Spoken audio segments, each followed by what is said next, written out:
Hi and welcome to part 15. This is the tank off my Honda CB750 custom exclusive, and got near to the point of getting the bike back together and realised that the tank had developed some leaks.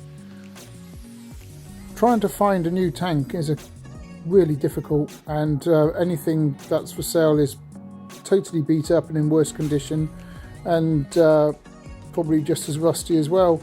So I opted for brazing.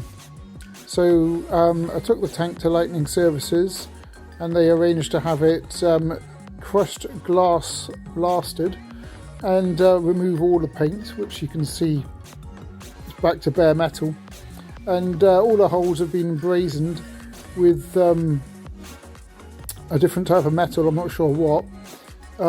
They need then sanding down, so I can get a bit of primer on it and then spray it back up. I've got the paint code for the bike, but yeah, this tank, there's only got a few dents in it, so before spraying, obviously I'm going to fill them and smooth them out, and getting well on the way to the restoration of the bike being done.